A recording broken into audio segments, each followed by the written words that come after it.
Bismillahirrahmanirrahim. Assalamualaikum warahmatullahi wabarakatuh.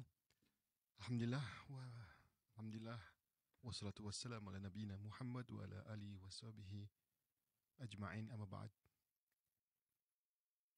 Malam hari ini kita akan membahas satu tema yang cukup menarik bagi calon mahasiswa dan rekan-rekan mahasiswa yang akan meneruskan studinya di tingkat berikutnya, yaitu keunggulan dan kelebihan kuliah sains di Arab Saudi, khususnya di KFUPM, King Fahd University Petroleum and Mineral, dan KAUS King Abdullah University for Science and Technology. Saya tidak akan mengundang narasumber langsung karena tema ini pernah diulas dalam salah satu webinar internasional yang telah disampaikan beberapa hari sebelumnya, tepatnya pada tanggal 15 Januari 2022, International Workshop on Scholarship and Grant Application Preparation of KFUPM and KAUS. Dan akan saya tampilkan presentasi dari saudara kita yang mahasiswa yang masih menempuh studi S3 di KFUPM, saudara Hudzaifah Syawal dan Muhammad Noval yang di KAUS. Saya tidak akan berpanjang lebar untuk membuka acara ini, maka langsung saja kita menuju ke pemaparan dari kedua mahasiswa yang mewakili dari KFUPM dan KAUS. Saya akan langsung menuju rekaman video yang telah saya persiapkan. Baiklah, marilah kita buka dengan pertanyaan yang sangat penting nih, Mas Huda dulu gitu ya, tentang KFUPM. Apa sih Mas kita harus memilih kuliah di KFUPM? Oke, saya akan bantu memberikan penjelasan dengan slide ya. Saya akan share screen dulu. Yap, boleh Mas, boleh. Ya, baik. Ya, ini gambaran KFUPM teman-teman. Bagi yang belum pernah melihat gitu ya, ketika senja, jadi sangat beautiful gitu, nggak kalah dengan pemandangan kita di Indonesia insya Allah. Meskipun kita turun gitu ya. Baik. Ya, jadi sebelumnya saya ingin memberikan sedikit gambaran. Tadi Dr. Turki sudah menyampaikan juga bahwa saat KFUPM itu ada di Saudi Arabia, tepatnya di Provinsi Timur, di kota Dahran gitu ya. Dan kita sangat dekat sebenarnya dengan kota dengan Teluk Persia atau Teluk Arab gitu ya. Dan kita juga dekat dengan Bahrain. Dan tadi disampaikan bahwa utara kita adalah Aramco, perusahaan oil company terbesar di dunia saat ini. Kemudian juga sebelah kita ada pangkalan militer, sebelahnya lagi ada US Embassy. Jadi dari segi keamanan kita sangat terjaga lah insya Allah gitu ya. Kemudian saat ini di semester ini insya Allah diaspora yang di KFUPM dari Indonesia itu sekitar 36 mahasiswa. Kemudian ada 8 dosen yang berasal dari Indonesia mengajar di KFUPM di berbagai fakultas. Ada juga 3 staf yang dulunya mereka adalah mahasiswa KFUPM, ketika lulus kemudian di-hire untuk jadi karyawan di KFUPM. Dan saat ini ada 1 postdoc gitu ya. Tadi Mas Dandi tanya kenapa harus kuliah di KFUPM gitu. Maka kita bisa lihat dari yang pertama dari sisi akademik gitu ya. Tadi sudah disampaikan sama Dr. Badrul Saleh juga bahwa peringkat dunia kita 163 dan dari segi reputasi internasional KFUPM termasuk sangat bagus gitu ya. Kalau tadi kita bandingkan, ini saya ambil data 2021 ya. Kita ada UGM di 250, kemudian UI 300 sama ITB, kemudian UNER di 500 termasuk IPB ya di 500-an, peringkatnya ITS di 700. Tentu ranking dari KFUPM ini jauh lebih tinggi, sehingga ini KFUPM ini layak untuk kita pertimbangkan sebagai salah satu kampus tujuan kita untuk melanjutkan studi gitu ya, dan juga untuk riset.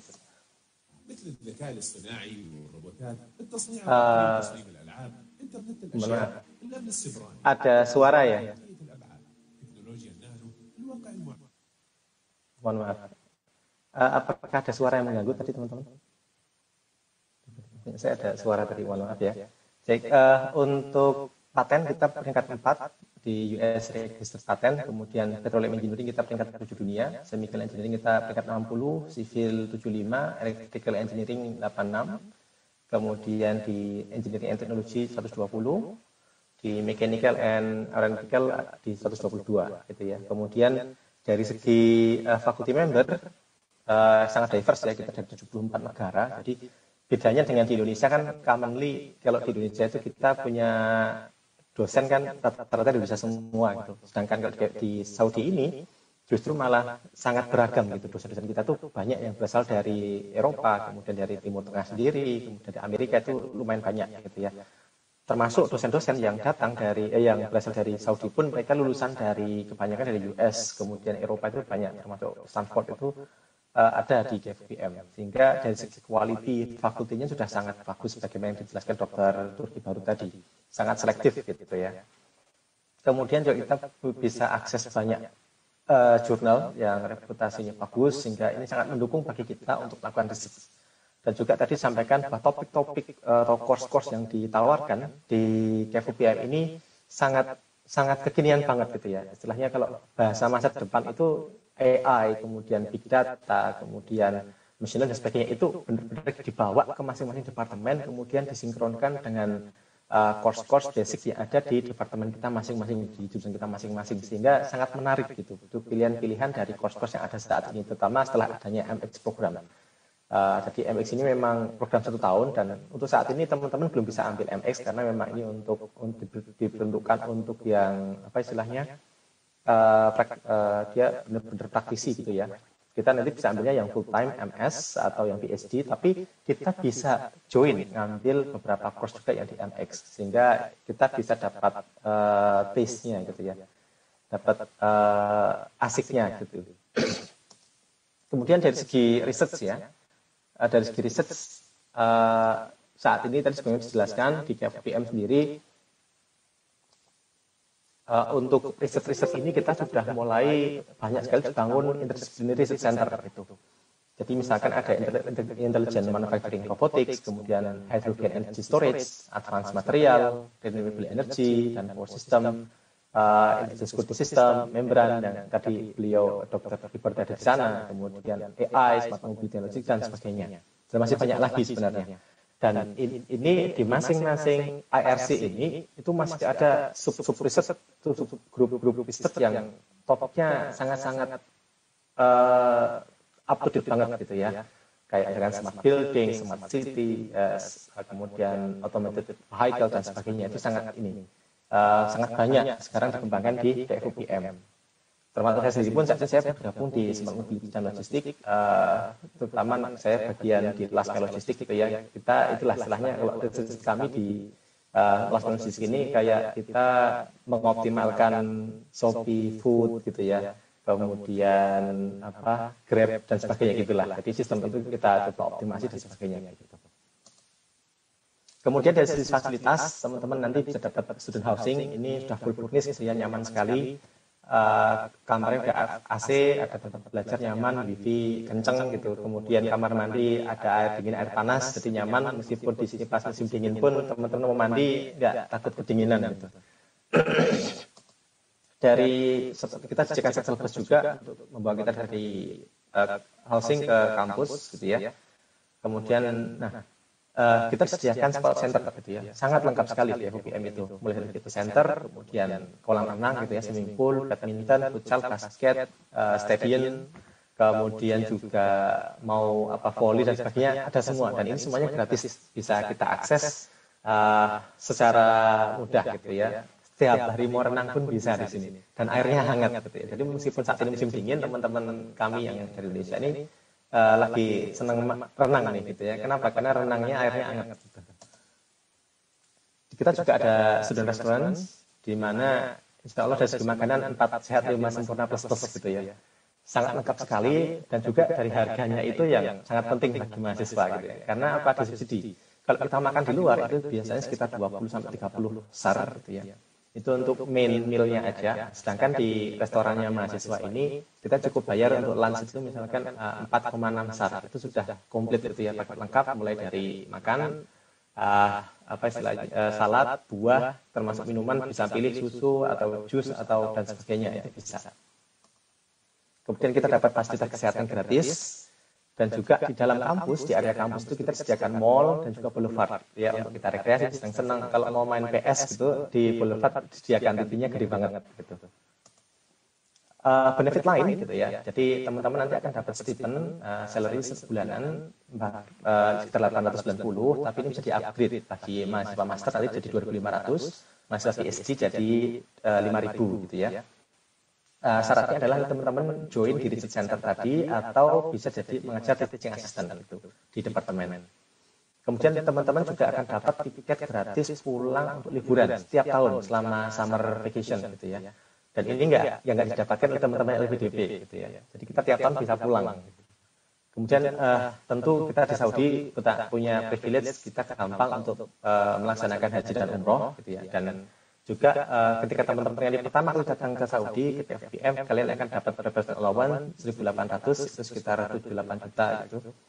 Setelah selesai kuliah di sini mau pulang, teman-teman dapat allowance lagi untuk istilahnya research binding sama group shipping itu sekitar 5.700, ya sekitar 20-an 1 juta kali ya, sekitar itulah. Kemudian buku-buku untuk course disediakan semua, jadi teman-teman nggak usah beli karena buku kita tahu itu mahal gitu kan, kita sediakan. Kemudian juga ini yang menarik dari FPM saat ini, teman-teman perempuan itu bisa mendaftar di FPM tanpa mahram. Gitu ya. Kalau sebelumnya cuma kaos yang bisa, sekarang FPM bisa. Gitu. Kemudian juga selama ini memang salah satu kendala teman-teman kuliah di Saudi kan nunggu proses admission itu kan dari mulai daftar sampai berangkat itu lama, ada yang tahun lebih, 2 tahun lebih gitu ya. Karena memang kita dulu disatukan di bawah Ministry Education. Nah sekarang kita untuk FPM kita pindah dari Ministry Education ke Ministry of Energy sehingga proses admission itu sangat cepat sekali. Bahkan teman-teman kemarin yang baru aja datang ini 2 bulan aja sudah dari daftar sudah bisa sampai sini gitu ya karena keterima.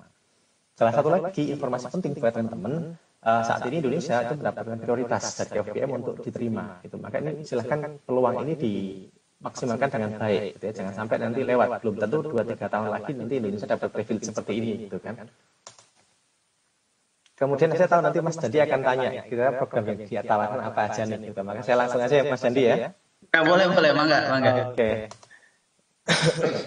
Jadi kalau untuk master kita nanti programnya ada 2 tahun gitu ya, bisa di-extend sampai 2,5 mentok maksimal gitu. Kita ada master business ada 2 program, kemudian master engineering ada 8 program, master in CRP 1, dan kemudian ada untuk master of science ada 30 program. Jadi teman-teman nanti bisa buka website-nya FPM, di sana nanti sudah ada dan kita akan sediakan linknya gitu. Kemudian juga ada 3 MX program, cuman MX ini tadi tidak dibuka untuk international student yang scholarship gitu ya, harus berbayar. Tapi insya Allah ketika teman-teman daftar di Master Science, Master of Science, nanti teman-teman juga bisa ambil beberapa course yang ada di MX.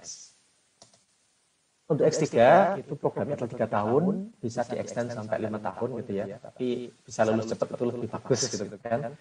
Itu di PhD kita ada 16 program saat ini yang ditawarkan oleh FPM, ada mulai dari chemistry, geologi, geofisik, fisika, math, kemudian petroleum, chemical engineering, computer engineering, industrial engineering, control engineering, civil, computer science, electrical, and mechanical engineering. Nah, ini sebagai tambahan gitu ya, untuk postdoc gitu, kita ada 13 center, teman-teman yang sudah selesai S3, baru 1 tahun 2 tahun itu bisa join postdoc di FPM. Gitu. Nanti silakan cek di postdoc.fpm.dsa. Untuk S1 kita dapat informasi dari dokter Turki dan sama dokter Badrul Soleh bahwa Indonesia juga bisa untuk daftar undergrad gitu ya. Cuman nanti memang informasinya nanti akan menyusul. Silakan nanti follow up terus website FPM dan juga mungkin akun PPMI Dahran gitu ya. Ketika nanti officially sudah di-launch, nanti kita akan umumkan di sana. Ini ada beberapa college ya, nanti ini insya Allah informasinya sudah ada di website, nanti teman-teman tinggal buka saja di website fpm.edu.sa. Nah, kemudian ini yang paling penting ya bagi teman-teman, karena kan ketika sudah tertarik ini mau ikut join ke FPM gitu, bagaimana nih caranya gitu ya. Jadi proses admission di FPM ini dilakukan secara online gitu ya, dan teman-teman cukup submit berkas yang diminta gitu. Dan untuk saat ini biasanya kalau di FPM kita ada 2 sesi ya, dalam 1 tahun, ada fall semester sama spring semester. Intinya ada 2 ini. Kemudian nanti saat ini kita bukaan tanggal 15 Desember kemarin sampai nanti tanggal 22 Januari gitu ya. Jadi kita masih ada waktu sekitar seminggu nih. Teman-teman kami berharap dengan adanya workshop ini teman-teman bisa lebih siap nanti kemudian ikut yang di sesi ini gitu ya, di fall semester ini. Misalkan nanti tidak bisa, insya Allah 15 Agustus akan dibuka lagi sampai tanggal 4 gitu ya. Kemudian untuk persyaratan, jadi persyaratan itu IPK minimum 3 gitu ya. Karena kalau di bawah 3 nggak bisa dapat beasiswa. Jadi IPK minimum 3 dari skala 4, kemudian 2 rekomendasi. Rekomendasi nanti bukan dalam bentuk surat ya teman-teman, tapi nanti akan online gitu. Jadi KFUPM akan mengirimkan link ke recommender, nanti akan diisi secara online. Maka ini kalau saran dari kami diutamakan dosen yang pernah mengajar teman-teman atau profesor gitu ya. Dan teman-teman harus benar-benar kontak dengan beliau. Jangan sampai nanti email masuk dari KFUPM, beliau nggak tahu, dibiarkan nanti kalian nggak dapat rekomendasinya kan seperti itu. Kemudian juga statement of purpose, ini sangat penting. Saya akan jelaskan nanti ya. Kemudian sertifikat bahasa Inggris, ini untuk S2, S3 ya. Nanti bisa dicek nilainya, dan ini tersedia di web juga, 520, kalau PBT 550, kalau internet based test 68, itu 9, kalau mau pakai IELTS di angka 6 sampai 6,5. Kemudian juga untuk yang Science and Engineering, nanti teman-teman perlu siapkan CRE, terutama untuk kuantitatif minimum 156, ini wajib gitu ya. Nah, ketika nanti teman-teman buka pendaftaran, di link pendaftarannya, nanti akan ada mandatory dokumen. Mandatory dokumen itu adalah dokumen yang wajib harus teman-teman siapkan. Jadi nanti ada paspor yang pertama, dan paspor ini dengan 3 nama ya. Nah, nanti kasusnya gimana kalau teman-teman yang cuma punya 1 nama, kayak saya gitu. Saya itu sebenarnya namanya Hudzaifah saja. Nah, nanti harus minta ke imigrasi di Indonesia untuk menambah. Jadi ada extension name. Ditambah nanti nama ayah kita sama nama kakek, tergantung. Nanti kalau nama ayah cukup, ya cukup. Misalkan saya, nama bapak saya adalah Abdullah Syawal, maka nama saya di paspor untuk extension name adalah Hudzaifah Abdullah Syawal. Maka ini yang akan dipakai untuk pendaftaran gitu ya. Jangan sampai nanti ketika mendaftar masih pakai cuma 1 nama, nanti akan jadi masalah ketika calling visa gitu ya. Kemudian transkrip jangan lupa, ini mandatory juga untuk master S1, kalau untuk SD, S1 dan S2 disertakan dan nanti diterjemahkan dalam bahasa Inggris atau bahasa Arab. Kemudian statement of purpose, kemudian pas foto, kemudian juga CV gitu ya. Ini mandatory. Tidak ada ini nggak bisa daftar gitu ya. Nah, kemudian yang kedua adalah non mandatory dokumen. Non mandatory dokumen ini adalah sertifikat bahasa Inggris tadi TOEFL atau IELTS, kemudian CRE, GMAT itu untuk yang MBA ya. Kalau yang GRE tadi untuk teman-teman yang ambil sains sama engineering, dan juga ijazah. Ijazah ini non mandatory dokumen. Maksudnya non mandatory adalah biasanya proses pendaftaran teman-teman, administrasi teman-teman dengan berkas ini tetap akan bisa diproses gitu ya. Tapi nanti kemudian kalau misalkan dari kampus akan lihat statement of purpose, kemudian transkrip nilai dan CV teman-teman bagus, kemudian KFUPM tertarik untuk merekrut teman-teman, beasiswa teman-teman, maka nanti maka nanti teman-teman akan dihubungi, akan dapatkan semacam conditional acceptance nanti untuk melengkapi berkas bahasa Inggris ini sama GRE, sama diminta ijazah biasanya untuk melanjutkan admissionnya seperti itu. Nah, ini terakhir ya dari saya, Mas Dandi sekalian, tips untuk dalam admission gitu ya. Ya, Jadi, boleh. perhatikan hal-hal berikut ini gitu ya. Yang pertama terkait dengan CV dan statement of purpose ini sangat penting, sangat dilihat oleh kampus, gitu ya, terutama statement of purpose. Mungkin teman-teman nilainya bahasa Inggris bisa jadi tidak begitu tinggi gitu ya untuk TOEFL-nya. Perhatikan hal-hal berikut ini. Nah, itu nanti akan sangat terbantu dengan statement of purpose teman-teman. Maka itulah kenapa di workshop kita kali ini nanti kita akan ada sesi khusus untuk 2 hal ini. Nanti biar Pak Suryo yang akan menjelaskan lebih lanjut. Yang kedua adalah recommender kita. Tadi kan kita harus menyediakan 2 rekomendasi gitu ya. Maka pilih kalau bisa profesor, kalau tidak dokter gitu ya. Yang stat gelarnya beliau kalau nggak profesor dokter gitu. Nah, dan juga selalu kontak dengan beliau gitu ya, karena nanti akan ada deadline untuk submit rekomendasi ini. Biasanya 1 minggu setelah pendaftaran ditutup gitu ya. Itu harus submit. Ketika nanti ternyata kan kita memasukkan email ya di sistemnya pendaftaran, email dari 2 orang recommender itu. Kemudian nanti dari sistemnya KFUPM akan kirim email ke beliau berdua, maka beliau akan buka isi secara online gitu ya. Nah, kalau tidak diisi sampai di batas waktu, maka aplikasi kita akan ditutup otomatis oleh sistemnya KFUPM, sehingga teman-teman nanti otomatis tidak akan diterima gitu. Maka ini penting gitu ya. Cari recommender yang benar-benar teman-teman tahu dan beliau tahu teman-teman juga gitu. Kemudian dan beliau tidak sangat sibuk saat itu gitu ya. Sehingga nanti punya kesempatan untuk ngisi gitu, dan harus follow up terus gitu, harus follow up terus dengan beliau apakah sudah isi atau belum. Sebenarnya nanti kita bisa trace di sistemnya KFUPM juga, pendaftaran KFUPM nanti teman-teman bisa trace apakah recommender kita itu sudah memberikan rekomendasinya atau belum. Kemudian juga pastikan dokumen-dokumen yang diupload kayak paspor, kemudian foto dan sebagainya itu jelas gitu ya. Karena kalau sampai tidak jelas atau salah kita upload pada folder yang keliru gitu, maka otomatis akan dihapus oleh admin pendaftaran, sehingga nanti berkas teman-teman kosong. Nah, ketika kosong, maka nanti tidak akan diproses lebih lanjut. Sehingga itu membuat teman-teman jadi gagal gitu ya. Ini sepele tapi harus benar-benar diperhatikan. Kemudian untuk non-mandatory dokumen, meskipun itu bisa menyusul gitu ya, tapi kami sarankan untuk segera disiapkan gitu ya. Terutama untuk TOEFL. TOEFL ini wajib gitu ya. TOEFL ini wajib, harus disiapkan, harus memenuhi standar. Nah, misalkan untuk GRI ini sebenarnya kita ada keringanan gitu ya. Jadi kalau misalkan teman-teman tidak ambil GRI, nanti bisa jadi diterima sama KFUPM. Nanti dan ketika semester pertama di KFUPM, kalau teman-teman bisa perform bagus, IP-nya 3,5, nanti bisa di-waive. Jadi tidak perlu untuk sampai GRI. Tapi kalau nanti IP-nya 3,5 ke bawah, maka nanti teman-teman harus wajib ambil GRI gitu. Nah, tapi kalau dari saya sendiri dulu ketika pendaftaran saya sudah menyiapkan semuanya, TOEFL saya siapkan, GRI saya siapkan, sehingga alhamdulillah nanti status ketika kita terima itu sudah full time student. Karena kalau nanti GRI kita belum capit, kita cuman statusnya adalah profesional, jadi bisa di stop kapanpun gitu. Meskipun kita sudah sampai di sini gitu ya, kalau profesional itu kan belum full time gitu. Nah, maka untuk menghindari hal yang tidak diinginkan, sebaiknya disiapkan semuanya, terutama yang TOEFL ya. Untuk GRI ya memang itu ada keringanan, ini saya perlu sampaikan ke teman-teman, mungkin tidak semua orang punya kemudahan gitu ya untuk ngambil 2 tes sekaligus gitu. Dan juga yang terakhir dari saya adalah banyak-banyak berdoa gitu ya, dan juga jangan lupa untuk selalu minta doa restu kepada orang tua gitu ya. Dan doa orang tua itu kan kita tahu sangat mustajab buat kita.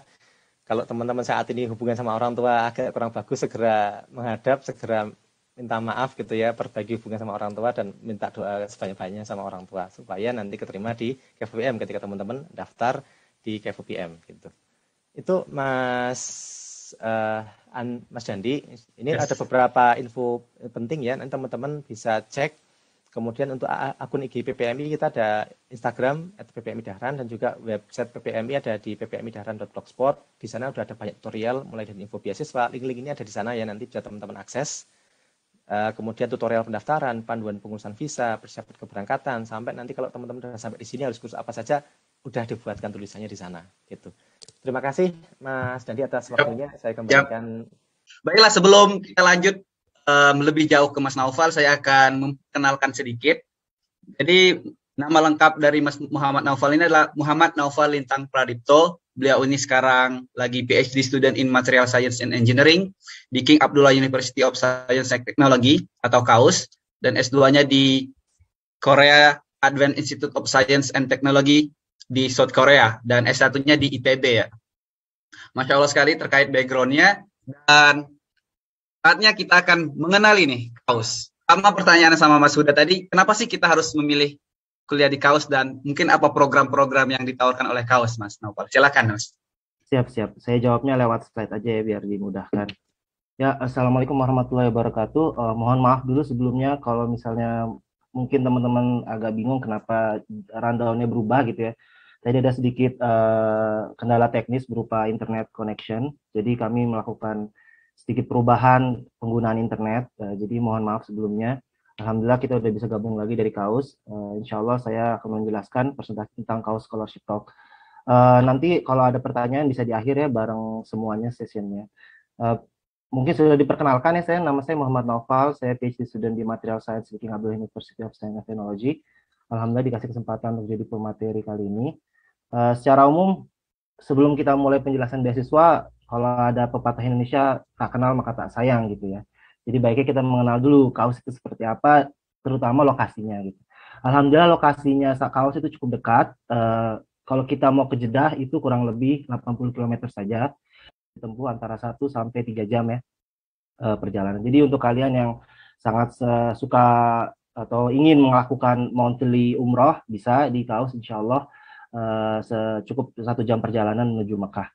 Background KAUS itu sendiri sebenarnya dibentuk karena pada saat itu King Abdullah, presiden dari Saudi Arabia atau Raja dari Saudi Arabia, memiliki visi untuk membuat Baitul Hikmah. Baitul Hikmah itu sebenarnya sudah ada dari zaman kemasan peradaban Islam. Dia disebut the House of Wisdom. Cuma mungkin sekarang karena peradaban Islam tidak seperti dahulu kala, sudah tidak ada Baitul Hikmah. Kemudian presiden atau Raja KAUS, Raja Saudi Arabia membentuk KAUS itu untuk menjadikan Baitul Hikmah atau pusat penelitian pendidikan untuk kembali ada di Saudi Arabia, dan dibentukkanlah KAUS. Karena itu kami memiliki fokus pada riset bidang S2 dan S3. Untuk kali ini belum ada riset untuk S1 atau undergraduate untuk saat ini. Kenapa? Karena memang KAUS itu baru berdiri tahun 2009. Jadi baru 10-11 tahun. Mungkin di 10 tahun kemudian atau mungkin 2030 kita mungkin ada project untuk menuju ke undergraduate program. Tapi untuk sampai saat ini kita hanya fokus pada S2 dan S3 dan di bidang hanya sains dan teknologi. Kelebihan KAUS juga adalah KAUS terbuka untuk umum, baik gender maupun agama. Jadi tidak perlu takut bagi kalian yang beragama Kristen ataupun beragama non-Muslim, kalian akan dilindungi di King Abdullah University of Science and Technology ini, akan mendapati kemudahan-kemudahan sama seperti yang beragama Islam. Kalau secara gambaran KAUS ini gambar dari drone bagian atas, hampir sebagian besar terlingkupi resident area ya.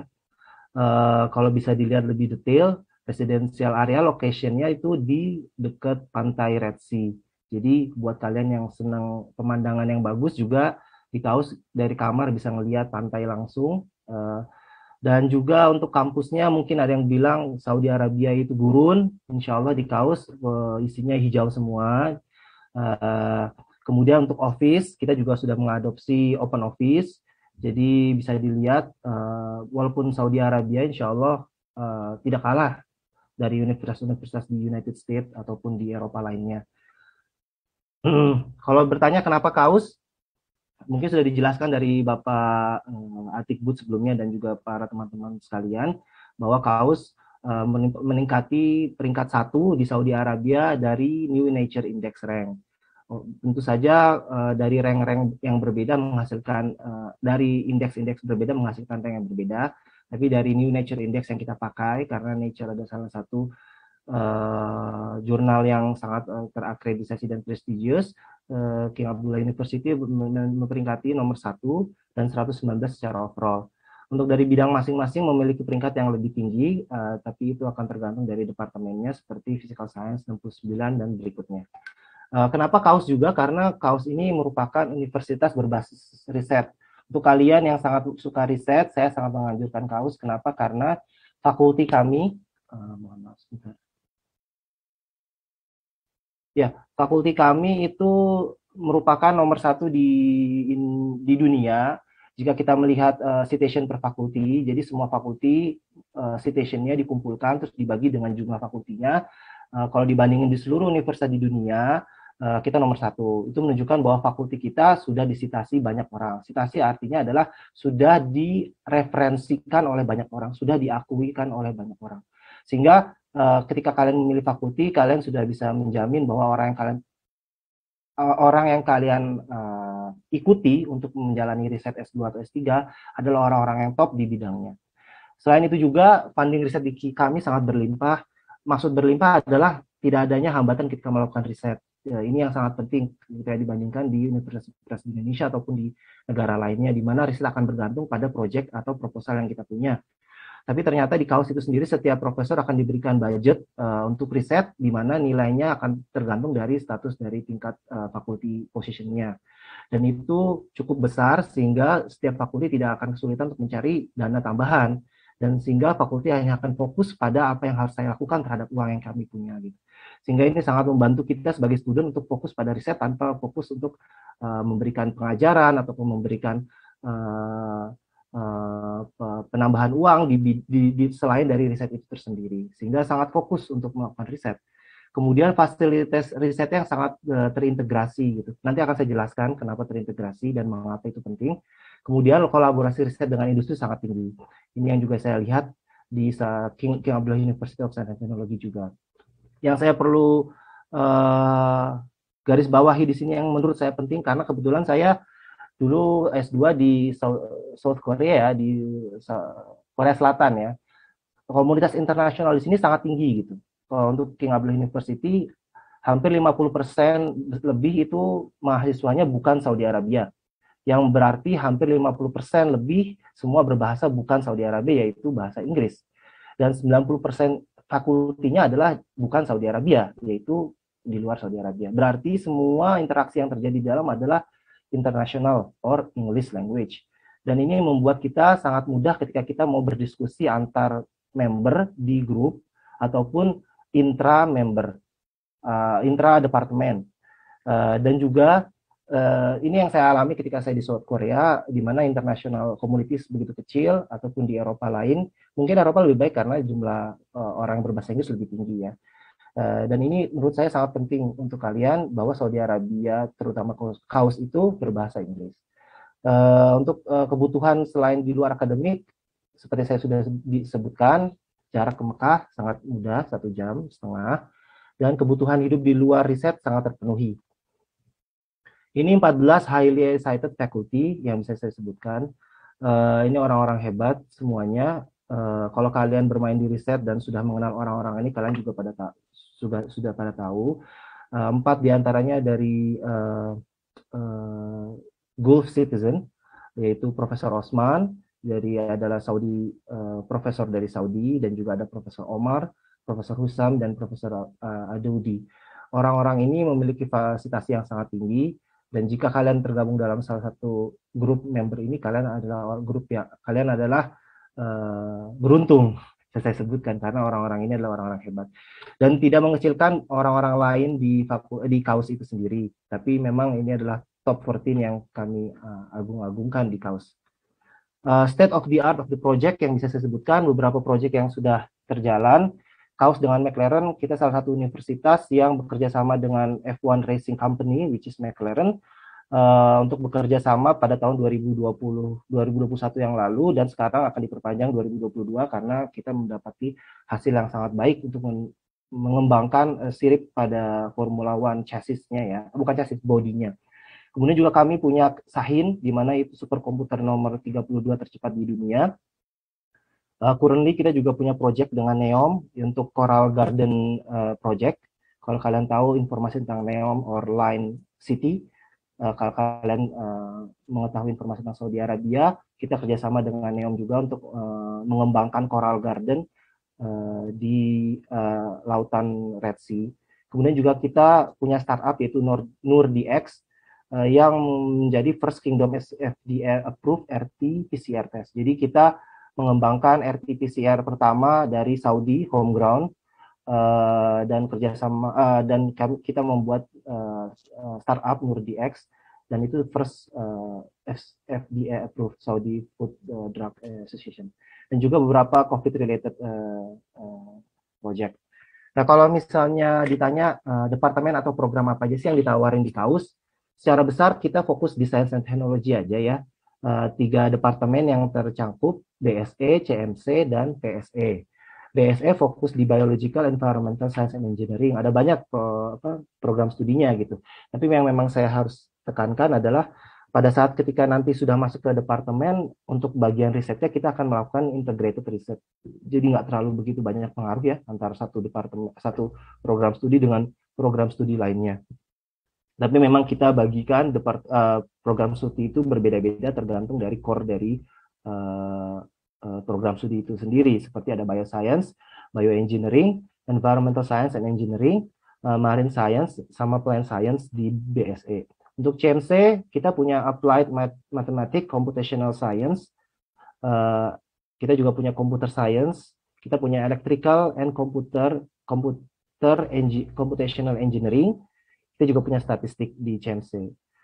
Untuk PSE yang paling favorite di orang Indonesia, kita punya Applied Physics, Chemical Engineering, kita punya Chemical Science, kita juga punya Earth Science Engineering, kita juga punya Energy Research Petrol Engineering, Material Science saya sendiri, sama Mechanical Engineering.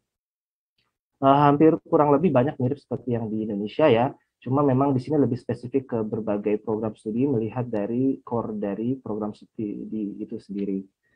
Untuk fasilitas riset ini yang saya sebutkan sebelumnya, kita punya 13 riset center. Jadi maksudnya centernya apa? Jadi ketika kita masuk ke program studi, kita cuma belajar, kita tidak melakukan riset. Nah, ketika kita ingin mau melakukan riset, kita ada beberapa opsi. Pertama, menggunakan peralatan yang dimiliki oleh profesor kita. Setelah kita menggunakan itu dan merasa kita butuh lebih, kita bisa menggunakan fasilitas yang dimiliki oleh research center. Ketika profesor kita bergabung dalam satu research center, kita bisa menggunakan semua fasilitas dari research center tersebut. Sehingga kita bisa melakukan riset lebih baik dibandingkan hanya menggunakan peralatan di profesor tersebut. Kemudian jika kita merasa masih butuh peralatan yang lebih canggih, kita punya 11 core lab atau core laboratory. Core laboratory ini adalah fasilitas yang diberikan KAUS kepada seluruh mahasiswa ataupun postdoc ataupun research scientist ataupun profesor untuk digunakan secara cuma-cuma. Dalam arti secara cuma-cuma adalah tidak ada batasan siapa yang mau gunain peralatan ini. Semua orang bisa mempergunakannya tanpa batasan. Namun memang ada biaya-biaya yang diperlukan, tapi itu sudah terhitung dalam funding yang dimiliki oleh profesor itu sendiri. Intinya semua fasilitas bisa kalian pakai lah. Kalau saya sangat suggest, Core Labs itu sangat luar biasa. Kita punya banyak peralatan SEM, kita punya hampir 7 SEM, kita punya TEM juga banyak 5, kita punya NMR kita punya 7, 8. Kamu nggak bakal kekurangan fasilitas lah untuk penggunaan fasilitas riset di kampus. Untuk beasiswanya sendiri yang ditawarkan, kita full tuition support, artinya kita tidak kuliah untuk membayar, tapi kita kuliah untuk dibayar. Jadi kita kuliah dan kita diberikan biaya, gaji lah bahasa Indonesianya sekarang. Dan selain full tuition, kita tidak membayar kuliah, kita juga dapat allowance. Allowance itu saya sebut gaji ya, karena kita dapat dalam hitungan per bulan kita dapat di 2.500 sampai 3.000 dolar. Ya, 2.500 sampai 3.000 dolar, tergantung dari tingkat master atau PhD atau PhD candidate atau PhD student. Selain allowance, kita juga diberikan full relocation seperti sama dengan KFUPM. Pertama kali datang kita dibiayai semuanya, tiket segala macam, visa semua dibayarkan. Housing juga kita diberikan, baik single maupun couple, untuk yang berkeluarga diberikan housing. Health insurance diberikan kepada kita dan keluarga kita. Child school kita juga diberikan support, IB certificate, International Baccalaureate certificate sekolah untuk anak-anak, baik dari tingkat SD, SMP, TK, SD, SMP. Maaf jika ada salah, mohon dikoreksi. TK, SD, SMP, SMA. Kemudian kita tiap tahun diberikan allowance untuk travel.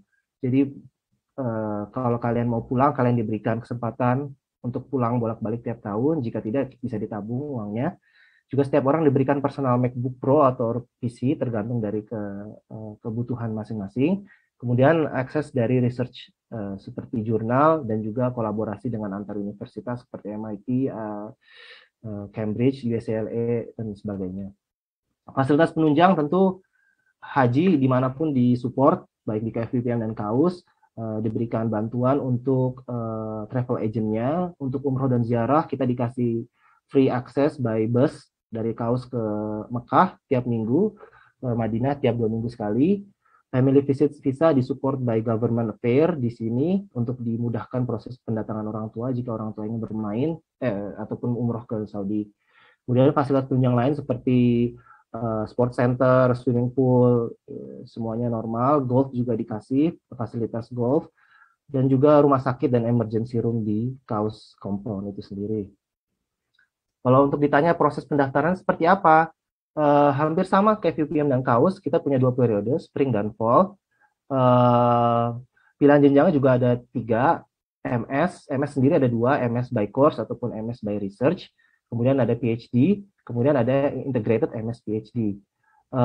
Aplikasi bisa diunduh, bisa ditaut dari admission.kaus.edu.sa. Persyaratannya mungkin kalian bisa lihat langsung di website, tapi saya sebutkan secara briefly in here, nanti bakal di-explain later sama Muhammad Taufik dari tim KAUS sendiri. Pertama, transkrip dan ijazah untuk S1 dan S2 berbahasa Inggris wajib. CV untuk kalian juga diwajibkan, terutama untuk memfokuskan pada achievement internasional, baik conference, paper proceeding, ataupun jurnal publication, ataupun any related dengan research kalian. Kemudian statement of purpose, seperti yang disampaikan tadi Mas Suryo, kurang lebih sama. Fokusnya adalah bagaimana rencana studi kalian di KAUS. More specific better, tapi yang kalau kita sangat arahkan adalah more close to your professor is better. Jadi bagaimana itu sesuai dengan profesor yang kalian tuju, itu yang justru lebih baik. 3 surat rekomendasi seperti KFUPM juga kita menganut sistem online. Jadi surat rekomendasinya bukan by Word or PDF, tapi kalian akan diberikan link kepada profesor kalian ataupun advisor ataupun dosen yang telah pernah mengajar kalian, dan mereka harus mengisi dalam waktu yang telah diberikan. Kemudian IELTS dan TOEFL or English Proficient Test wajib. IELTS 6.5, untuk TOEFL 79 as usual seperti biasa. Untuk sampai sekarang saya belum dapat informasi terkait Duolingo. Cuma nanti mungkin bisa saya coba cari informasi lebih lanjut. Tapi dari websitenya sendiri baru IELTS dan TOEFL yang diterima. Dan TOEFL-nya IBT. Untuk GRE ini conditional dan saya di KAUS disebutnya optional. Sangat merekomendasikan untuk mengupload GRE juga. Cuma kalau dari track record anak Indonesia yang ada di sini, hampir kebanyakan tidak upload GRE. Jadi bukan hal yang penting bukan hal yang harus kalian takut-takuti GRE ini. Jika kalian tidak bisa menyiapkan, skip, langsung fokuskan pada yang lain. Untuk proses admission tadi saya bilang untuk spring intake atau untuk yang mulai Januari, berapa minggu lagi akan mulai untuk kelas spring. Admission deadline-nya adalah November 1 ya. Dan untuk fall intake yang akan mulai Agustus nanti, intake terakhirnya adalah admission deadline-nya adalah April 1st. Di sini saya tulis third round. Jadi di KAUS sistemnya agak unik ya. Jadi kita punya 3 round. First round, second round, third one. Jadi untuk first round kapan mulainya bisa dimulai dari kapanpun ya. Jadi kalian kalau daftar bisa langsung daftar jauh-jauh hari, setahun sebelumnya, 2 tahun sebelumnya kalian bisa daftar untuk first round-nya. Tapi untuk second round itu akan diberikan waktu nanti setelah first round ditutup. Tanggalnya kita tidak punya karena memang itu kan berubah sesuai dengan admission team. Tapi yang saya sangat bisa request kepada kalian, kalau bisa daftar first round, jangan nunggu third round. Kenapa? Karena KAUS modelnya pakai slot system. Jadi kalau misalnya first round udah penuh, udah terisi penuh, second round, third round itu yang diterima dikit banget itu. Jadi chance kalian untuk keterima sangat kecil, bukan sangat kecil tapi akan lebih kecil ketika kalian menunggu untuk third round. Jadi saya sangat merekomendasi untuk segera submit your application at first round as possible. Dan tiap roundnya bakal prosesnya kurang lebih setelah kalian masukin dokumentasi, roundnya ditutup, langsung admission mereview semua dokumen kalian. Kemudian setelah pas dari admission review ini akan diberikan kepada faculty review. Di faculty review nanti bakal dicek kira-kira ada profesor yang cocok dengan beliau dan apakah dokumen ini anak ini baik untuk dimasukkan ke KAUS. Dari faculty review ini akan memberikan approval kepada profesor untuk melakukan academic interview. Dan setelah academic interview profesor, biasanya profesor oke, kalau risetnya cocok. Kalau risetnya nggak cocok, nggak bakal dibilang oke, pas ke orang lain ataukah sama saya aja gitu ya, ataupun tidak sama saya gitu. Kemudian setelah lolos dari academic interview dengan profesor, nanti baru akan ada administration interview atau disebut dengan interview akhir. Interview akhir ini nanti bakal bersama dengan tim admission untuk dicek semua dokumen kalian benar, dan juga dicek apakah bahasa Inggris kalian mencukupi dan mumpuni untuk lanjut di KAUS. Detailnya akan dijelaskan oleh teman saya Muhammad Hashim Taufik untuk detail tips and triknya. Berikut adalah useful link yang bisa kalian cek, website KAUS, kaus.edu.se, bidang studi, kalian bisa cek kaus.edu.se studi, divisinya juga BSE, CMC, PSE, cukup ganti di depan kaus.edu.se. Untuk admission, cek admission.kaus.edu.se. Untuk website warga Kaustina, kalian bisa cek semua info tentang KAUS Indonesia di kaustina.org. Untuk Instagram, cek di Kaustina Indonesia dan YouTube Kaustina. Itu saja dari saya, terima kasih. Ya, demikian tadi penjelasan penjelasan dari dua mahasiswa kita yang ada di KAUS dan di KFUPM cukup jelas dan komprehensif. Saya sudahi sampai di sini untuk acara talkshow malam ini yang saya rekam, yang saya ambil dari rekaman webinar yang dilakukan oleh PPMI dan bersama dengan KBRI Riyadh. Demikian, terima kasih, semoga bermanfaat. Assalamualaikum warahmatullahi wabarakatuh.